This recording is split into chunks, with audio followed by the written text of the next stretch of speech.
경기는 가시와 대 니가타의 경기입니다. 저는 승무 투폴로 가보도록 하겠습니다. 통계적인 부분은 화면을 멈추셔서 구독자 여러분들이 확인을 해 주시기 바랍니다. 살롱 코멘트 분석 내용으로 빠르게 넘어가서 정리를 해 드리도록 하겠습니다. 지금 보시는 현미경 분석 자료는 풋볼살롱 멤버십 킹 등급으로 합류를 하시면 빠르고 편하게 카페에서 확인을 하실 수 있습니다.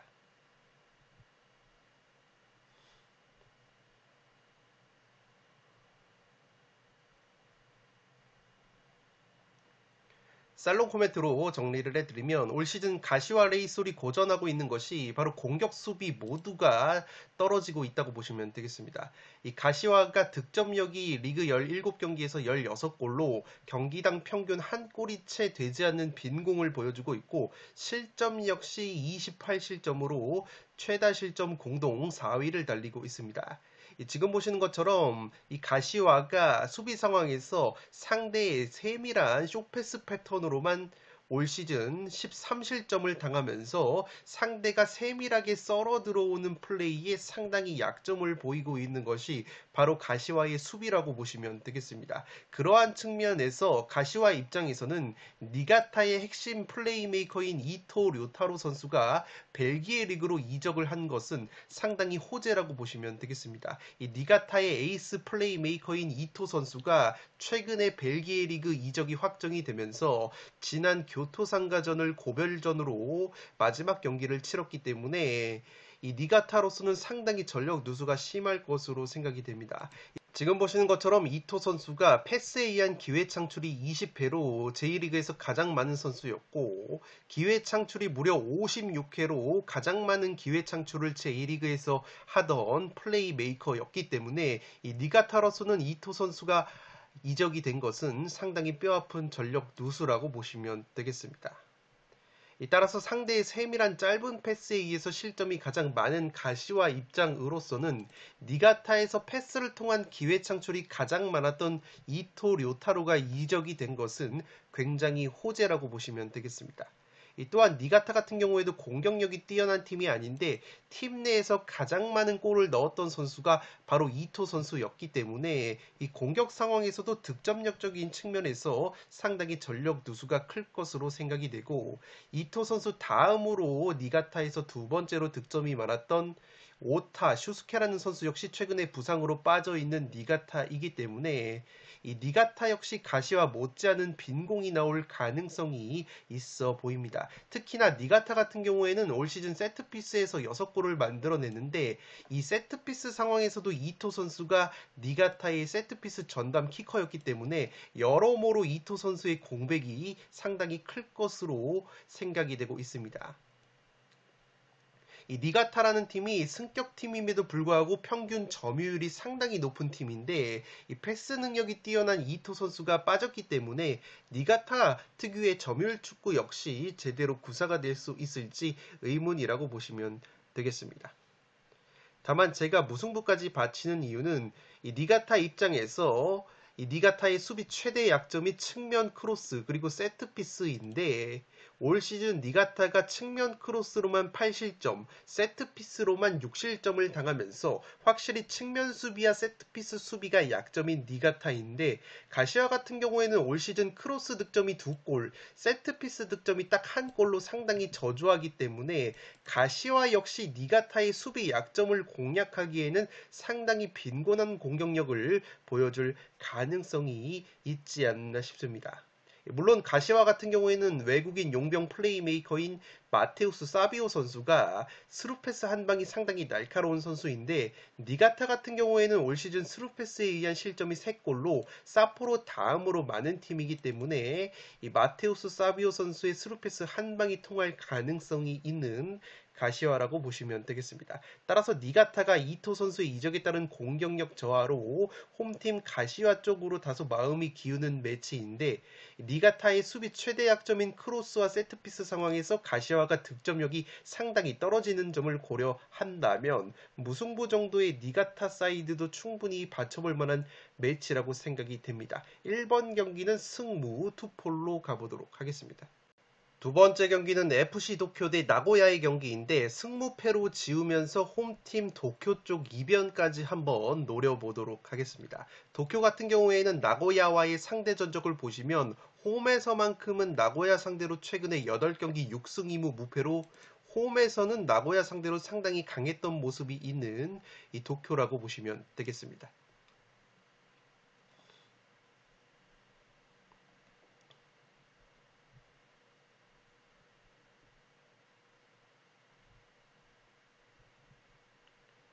살롱 코멘트로 정리를 해드리면 지금 보시는 표는 J리그 홈 어드밴티지 홈발 랭킹을 나타낸 표인데 FC 도쿄가 J리그에서 홈발을 가장 많이 받는 팀이라고 보시면 되겠습니다. 그만큼 홈과 원정에서의 경기력 기복이 상당히 심한 도쿄인데 그래도 홈에서만큼은 공수 모두 지표가 급상승하는 도쿄이고 승률 역시 굉장히 홈에서 상승이 되는 도쿄이기 때문에 도쿄 특유의 홈발이 나올 만한 매치가 될 것으로 생각이 됩니다.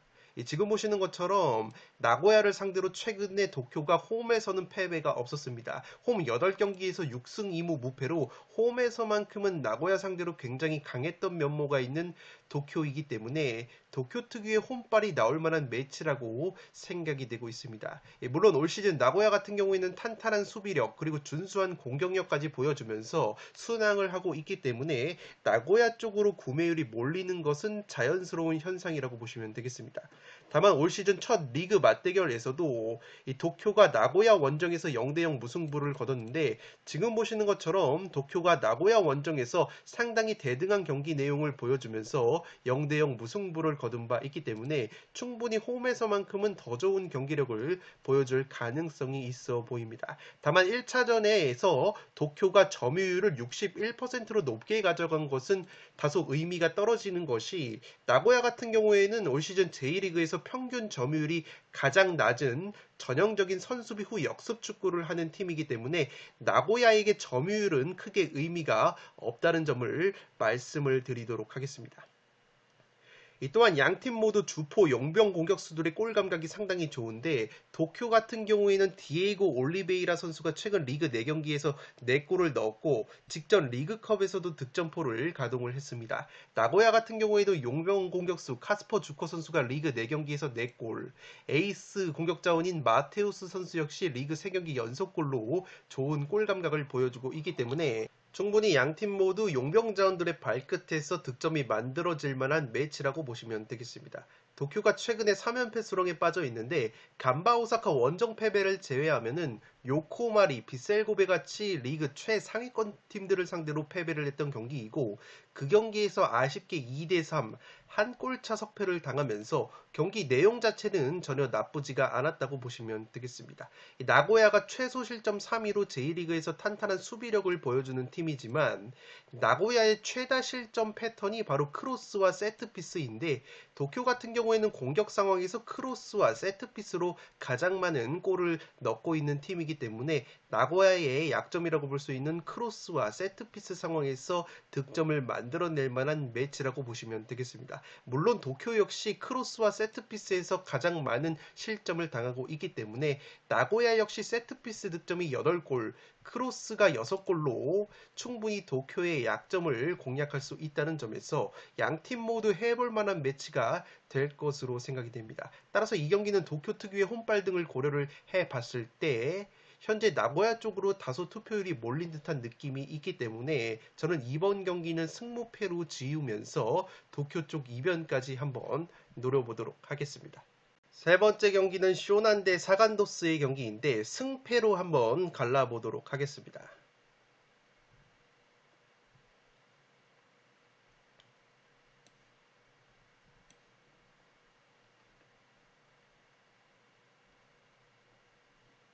살롱 코멘트로 정리를 해드리면 지난 1차전 맞대결에서 쇼난이 사간도스 원정에서 5대1 대승을 거뒀습니다. 물론 사간도스 입장으로서는 세트피스 상황에서 2골을 만들어냈지만 모두 VAR 오프사이드 판정이 나오면서 취소가 된 것은 상당히 아쉬웠다고 보시면 되겠습니다. 당시 쇼난이 오아시 유키라는 공격수가 사간도스 상대로 무려 3골 해트트릭을 기록을 하면서 승리의 1등 공신이 됐었는데 최근에 이 쇼난의 오하시 유키가 부상으로 빠져 있었다가 최근에 부상에서 돌아왔다고 보시면 되겠습니다.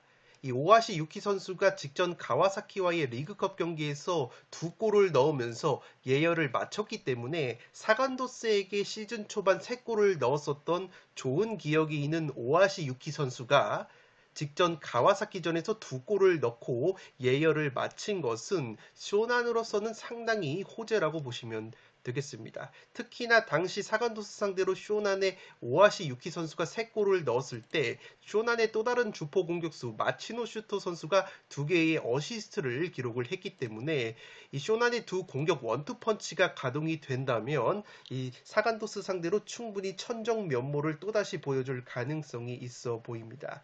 특히나 지난 1차전 맞대결에서 이렇게 쇼난이 사간도스의 수비 뒷공간을 효율적으로 공략하는 모습이 자주 나왔는데 이 사간도스라는 팀은 J리그에서 전방 압박 라인이 가장 높은 팀이기 때문에 이렇게 수비 뒷공간을 자주 노출을 하게 되고 그렇기 때문에 쇼난이 이번 경기에서도 수비 뒷공간을 효율적으로 공략하는 장면이 또다시 나올 가능성이 있지 않나 싶습니다. 지금 보시는 것은 롱 카운터, 이 롱볼에 의한 역습 빈도를 나타낸 것인데 쇼난 같은 경우에는 J리그에서 나고야, 사포로 다음으로 이 롱 카운터 비중이 상당히 높은 팀이기 때문에 충분히 사간도스가 라인을 무리해서 끌어올릴 경우에는 쇼난이 자랑하는 롱볼 역습 한 방으로 뒷공간을 공략하는 그림을 충분히 그려볼 수 있지 않을까 싶습니다. 최근에 쇼난이 사간도스 상대로 4경기 2승 2무 상대 전적에 우위가 있다는 점과 쇼난이 최근에 리그 5연패로 연패가 길었다는 점을 고려하면 한번 분위기 반등을 할 타이밍이라고 생각이 되고 있습니다. 다만 쇼난 같은 경우에는 리그 16경기에서 무실점 경기가 단 한 번도 없을 정도로 수비가 여전히 불안한 팀이고 반면에 사간도스는 최근에 J리그 6경기 3승 3무 무패 상승세를 타고 있기 때문에 쇼난의 불안한 수비력을 고려했을 때 충분히 사간도스에게도 기회가 있는 경기라고 생각이 됩니다. 특히나 지난 1차전 맞대결에서 사간도스가 쇼난에게 1대5로 대패를 당했지만 이 세트피스 상황에서 아쉽게 두 골 모두 VAR로 취소가 됐기 때문에 올 시즌 쇼난이 실점 패턴 중에서 세트피스로만 7실점으로 가장 많은 실점을 하고 있다는 점에서 지난 1차전 맞대결에서와 마찬가지로 사간도스가 세트피스 상황에서 집중력을 살리게 된다면 최근에 무패 행진 상승세를 사간도스도 충분히 이어갈 만한 매치라고 생각이 되기 때문에 양팀 모두 승리 가능성이 있다는 점에서 3번 경기는 승패로 한번 갈라보도록 하겠습니다. 네 번째 경기는 교토상가 대 요코FC의 경기인데 교토상가의 단통 승리로 가보도록 하겠습니다. 폴더스에 여유가 있으신 분들은 승패로 갈라보실 것을 추천드리도록 하겠습니다. 최근에 맞대결 전적이 교토상가가 요코를 상대로 3연승, 상대 전적에 우위가 있다고 보시면 되겠습니다.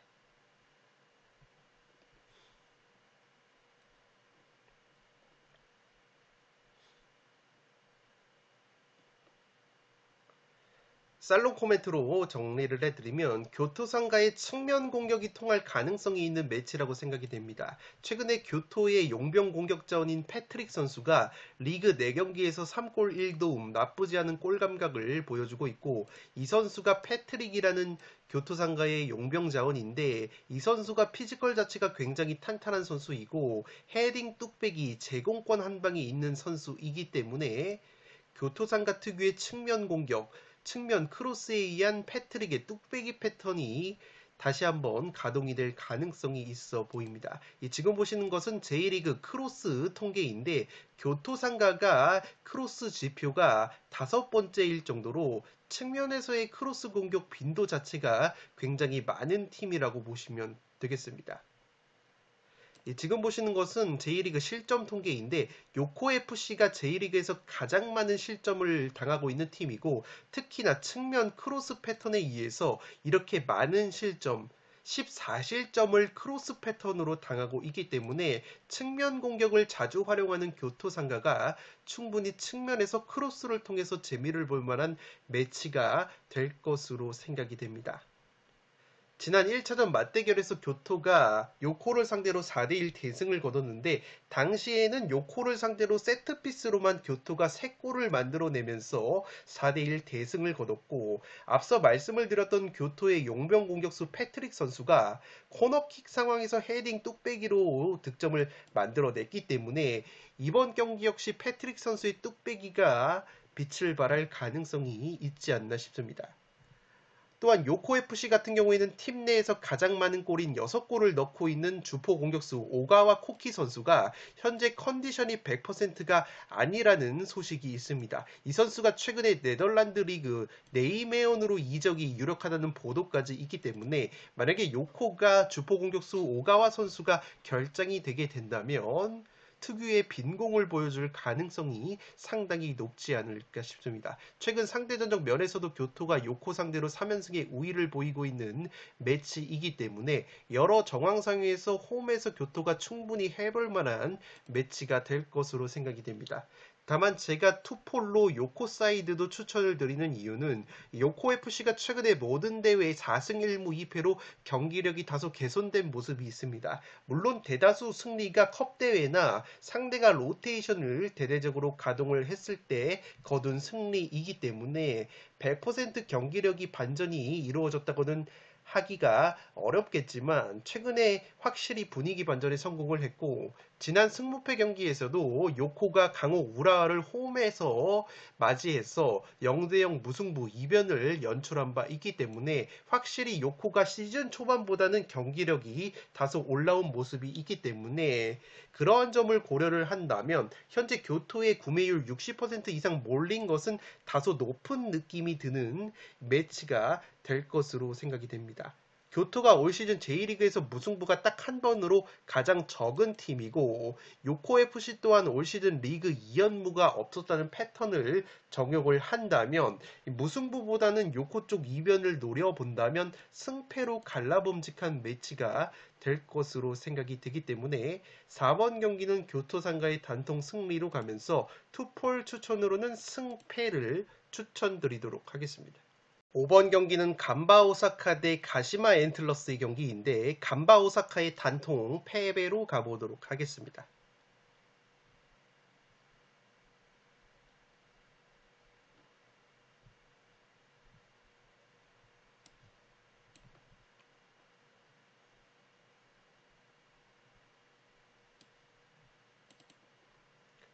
살롱 코멘트로 정리를 해드리면 가시마 같은 경우에는 올 시즌 J리그 원정 성적이 1등을 달릴 정도로 원정에서 상당히 경기력이 좋다고 보시면 되겠습니다. 특히나 올 시즌 무실점 경기가 9번이나 될 정도로 J리그에서 가장 많은 클린시트를 기록하고 있는 것이 바로 가시마이기 때문에 시즌 초반에는 굉장히 흔들렸던 가시마가 최근에는 컵대회 포함해서 12경기 9승 3무 무패, J리그에서도 9경기 6승 3무 무패를 달리고 있다고 보시면 되겠습니다.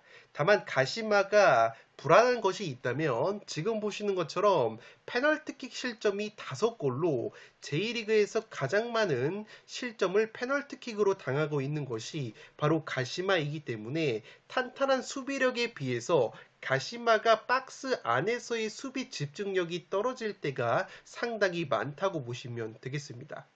그러나 간바 오사카 같은 경우에는 올 시즌 페널티킥 득점이 빵골인 팀으로 이번 경기 주전 용병 공격수 제발리 선수까지 경고 누적으로 결장이 되기 때문에 가시마의 약점이라고 할 수 있는 페널티킥 상황에서 실점이 나오지 않을 가능성이 상당히 높지 않을까 싶습니다. 특히나 간바 오사카의 용병 공격수 제발리 선수가 최근에 리그 3경기 2골 2도움으로 좋은 컨디션을 보여주고 있었기 때문에 간바 오사카 입장으로서는 제발리 선수가 빠지는 것은 최전방에서 공격 누수가 상당히 클 것으로 생각이 되고 있습니다.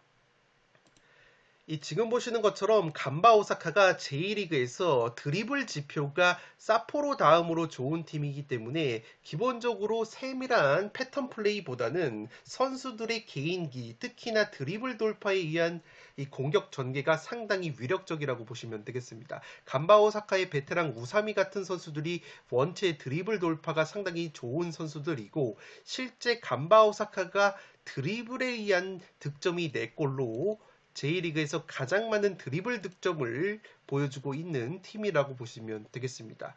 그러나 가시마 같은 경우에는 올 시즌 상대의 드리블 패턴에 의한 실점이 0골로 J리그에서 가장 적은 팀이기 때문에 이 개인기 수비 1대1 마크에 있어서는 가시마가 상당히 강점을 보이는 팀이라고 보시면 되기 때문에 간바 오사카의 장점인 드리블 돌파가 의외로 통하지 않을 가능성이 상당히 높지 않을까 싶습니다. 또한 간바 오사카는 수비 최대 약점 중에 하나가 바로 세트피스인데 간바가 세트피스로만 올 시즌 9실점을 당하고 있는 상황에서 가시마 같은 경우에는 올 시즌 세트피스로만 7골의 득점을 하고 있다는 점에서 충분히 가시마가 세트피스 한 방으로도 재미를 볼 수 있는 매치가 될 것으로 생각이 됩니다. 최근에 상대 전적 면에서도 가시마가 간바 상대로 8경기 7승 1무 압도적인 우위가 있기 때문에 여러 데이터를 종합을 해봤을 때 상황적으로 원정 성적 1등을 달리고 있는 가시마의 근소한 우위가 그려지는 매치가 될 것으로 생각이 됩니다. 5번 경기는 간바 오사카의 단통 패배로 가보도록 하겠습니다. 6번 경기는 산프 히로 대 요코마리의 빅매치인데 무패 투폴로 가면서 원정팀 요코마리 사이드로 가보도록 하겠습니다.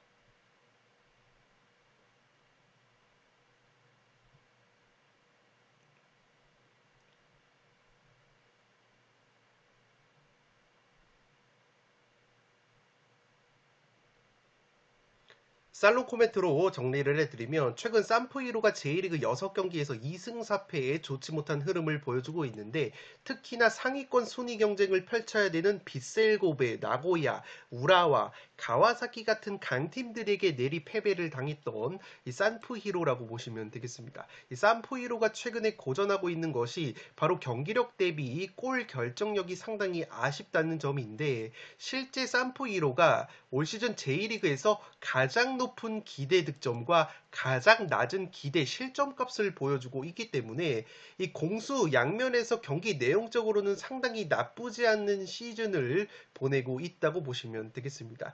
지금 보시는 통계는 이 90분당 기대 득점값을 나타낸 통계인데 산프히로가 90분당 기대 득점값이 2.18골인 것에 비해서 실제 득점은 1.29골에 그치고 있기 때문에 마이너스 0.89의 지표를 보여주고 있습니다.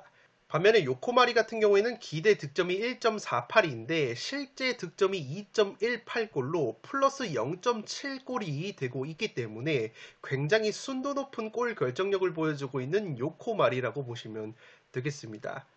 그도 그럴 것이 요코마리 같은 경우에는 용병 공격자원 안델손 로페즈 선수가 리그 13골을 넣어주면서 최근에도 리그 3경기 연속골 6골을 넣어주고 있고 또 다른 측면 자원인 엘바르와 얀 선수 역시 맹활약을 해주고 있기 때문에 용병 자원들의 골 감각이 상당히 뛰어난 요코마리라고 보시면 되겠고 반대로 산프히로 같은 경우에는 용병 공격수 벤 카리파 선수가 리그 17경기에서 딱 한 골에 그치고 있고 이 더글라스 비에이라 선수 역시 리그 7경기 2골에 그치고 있기 때문에 상당히 저조한 용병자원들의 골 결정력이 아쉬운 산프히로라고 보시면 되겠습니다.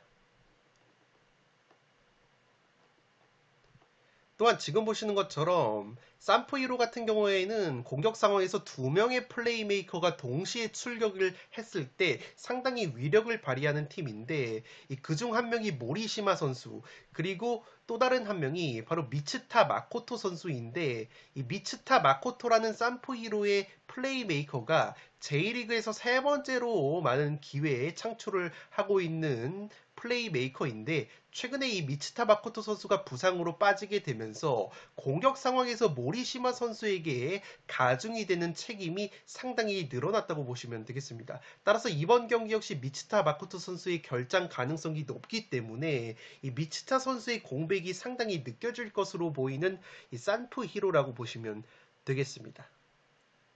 올 시즌 J리그에서 가장 강력한 측면 공격력, 크로스 패턴으로만 16골을 넣고 있는 요코마리인데 따라서 화력적인 측면에서는 원정팀 요코마리가 확실히 우세를 가져갈 만한 매치라고 생각이 되고 있습니다. 또한 지금 보시는 것처럼 산프히로가 오픈 플레이 상황에서 골 결정력이 떨어지는데 그래도 공격 상황에서 세트피스 공격 빈도가 상당히 많은 팀이라고 보시면 되겠는데, 요코마리 같은 경우에는 세트피스 실점이 딱 2골로 최소 실점 2등을 달릴 정도로 세트피스 수비가 굉장히 탄탄한 팀이기 때문에 산포이로가 세트피스에서도 득점을 만들어내지 못한다면 상당히 답답한 흐름이 나올 수 있는 매치가 될 것으로 생각이 됩니다. 다만 제가 무승부까지 바치는 이유는 지금 보시는 것처럼 요코마리가 올 시즌 원정 9경기에서 무실점 경기가 딱 한 경기밖에 없었을 정도로 원정에서는 수비 집중력이 아쉬운 것이 있는 요코마리이고, 이번 경기 요코마리가 주전 중앙 수비수 나가토 카츠야 선수가 징계로 결정이 되기 때문에 원정에서의 수비 집중력이 더 흔들릴 가능성이 있는 요코마리라고 보시면 되겠습니다. 또한 산포이로가 최근에 요코마리 상대로는 3경기 2승 1무 무패, 상대 전적의 우위가 있기 때문에 산포이로가 정배당을 받은 상황에서 구매율이 역배당을 받은 요코마리로 다소 몰려있다는 점에서 최소 무승부 정도는 받쳐볼 만한 매치가 될 것으로 생각이 되기 때문에 6번 경기는 무패 투폴로 가보도록 하겠습니다. 현미경 분석 1부 마지막 경기는 7번 경기로 들어온 광주 대 전북의 경기인데, 승패로 가르면서 광주 쪽 이변까지 한번 노려보도록 하겠습니다. 최근 상대 전적에서는 전북 상대로 9경기 1무 8패의 압도적인 열세가 있는 광주라고 보시면 되겠습니다.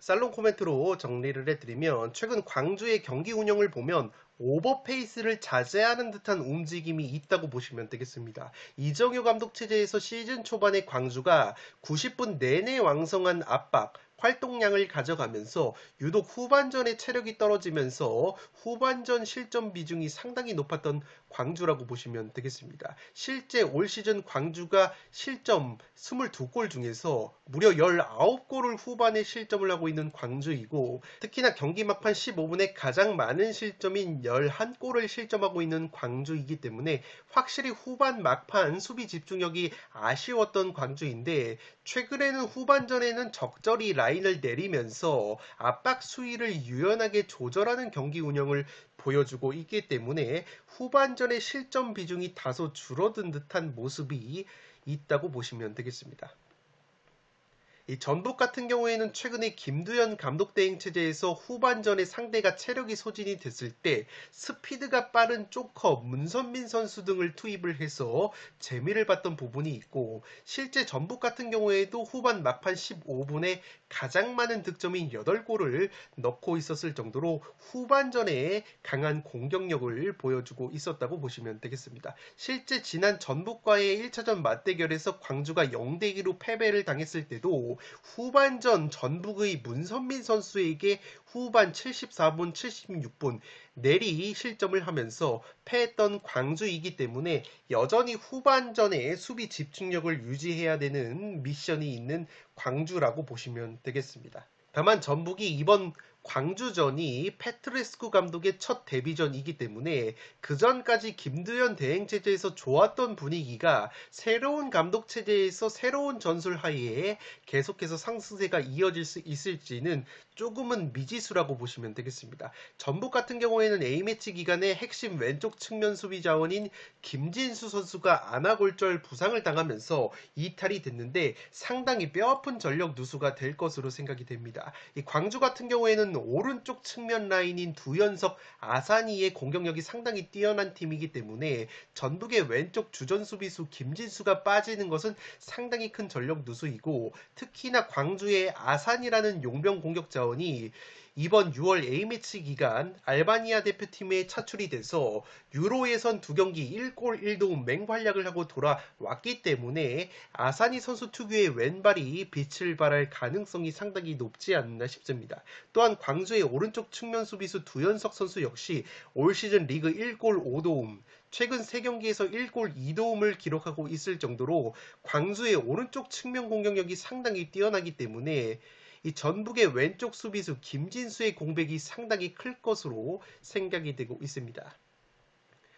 또한 광주가 올 시즌 K리그 1에서 세트피스 실점이 딱 2골로 가장 적은 세트피스 실점을 기록을 하고 있습니다. 이정규 수석코치 지휘하에 지속적으로 세트피스 공격 수비 조직력을 가다듬고 있는 광주이기 때문에 이 세트피스 수비력이 상당히 뛰어난 광주인데, 전북 같은 경우에는 전통적으로 오픈 플레이 상황에서 풀리지 않았을 때 이 세트피스로 한 방을 보여주면서 경기를 뒤집는 경우가 상당히 많았던 팀이기 때문에, 만약에 전북이 세트피스에서도 광주의 수비에 막히게 된다면 상당히 부담스러운 경기가 될 것으로 생각이 됩니다. 물론 전북이 최근 광주 상대로 9경기 8승 1무 압도적인 상대전적인 우위가 있었다는 점을 고려하면 전북 승리를 가져가면서 광주가 올 시즌 리그 2연무가 없었다는 패턴까지 적용을 한다면 과감하게 광주의 승리로 한번 이변픽을 노려봄직한 매치가 될 것으로 생각이 됩니다. 광주가 최근에 6경기 4승 2무 무패 상승세를 타고 있다는 점에서 충분히 이변이 나올 만한 매치가 될 것으로 생각이 됩니다. 7번 경기는 승패로 갈라보도록 하겠습니다. 네, 이것으로 승무패 35회차 현미경부석 1부를 모두 마치도록 하겠습니다. 나머지 8번부터 14번 경기는 현미경부석 2부에서 다뤄드릴 것을 약속드리면서 저는 물러가 보도록 하겠습니다. 영상이 도움이 되신 분들은 좋아요와 구독 버튼을 눌러주시면 풋볼살롱 채널에 크나큰 힘이 됩니다. 구독 버튼 옆에 종 모양의 알림 설정을 해주시면 그 누구보다 빠르게 양질의 축구 승무패 프로토 관련 분석 컨텐츠를 만나보실 수 있습니다. 지금까지 풋볼 살롱이었습니다. 감사합니다.